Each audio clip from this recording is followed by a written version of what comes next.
2 Corinthians 13:5 is so often brought up, the examine yourselves to see whether you're in the faith.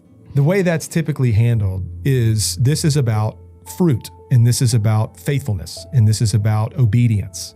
And so you need to assess yourself in terms of what you're doing to know whether or not you're legit. You and I are of like mind that the thrust of 2 Corinthians is Paul defending the legitimacy of his apostolic ministry given the fact that he is weak.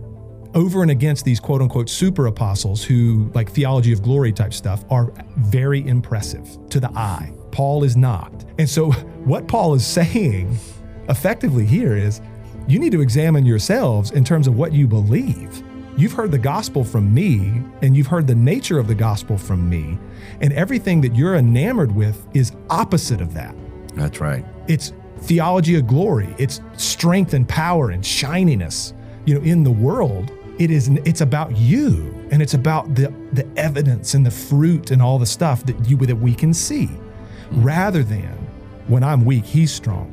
That's right. God's power is made perfect in our weakness. It's all about God's grace, and ultimately it's all about Jesus for us.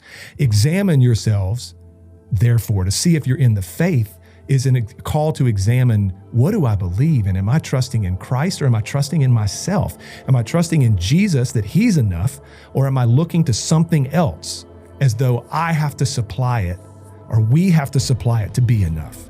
Listen how he starts this. I, Paul, myself, entreat you by the meekness and gentleness of Christ. The reason he says this is that he's contrasting these wise, strong, boastful people who are pointing to their success. And the church of Corinth, it's like, Paul, why aren't you like that? Like, we think you're weak, and we actually think that you are scared, and you're acting timid because we have these strong leaders, and what they're doing is they're pulling them back into Judaism, and their strength and their boasting is in, look how well we're doing. Exactly. When he talks about boasting, he says, if you're going to boast, we're going to boast in the Lord. Dude, how many times is that written? Right.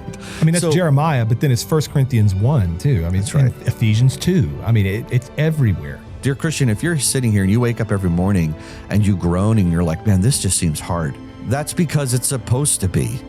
That's normal. Suffering and trials and struggles and fighting your flesh and fighting temptations and looking unto Christ, receiving the table, all of this stuff so that we can be refreshed and renewed is the normal experience of the Christian life. This idea where, we play the Lego music and that should be what we experience. So what I love about the Lego movie is it's like, the whole thing comes crashing down because everything isn't awesome. Everything is fake.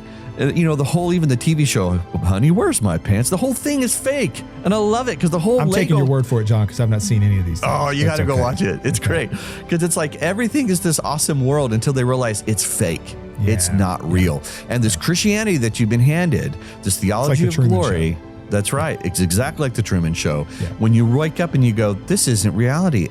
Some people crash and burn so hard they walk away from church. We don't want that. We want you to go, listen, there's a hope beyond the Truman Show. There's a hope. There's a hope beyond the veil. In this pilgrimage, we will experience these things. And it doesn't mean for 1 second that we're not Christ's or that the Lord isn't with us, right? But it does mean that we have not arrived yet. And so we continue to remind ourselves that Christ is enough, the object of my faith. Jesus of Nazareth is the one who has saved me, and he's the one who will keep me. And so we press on.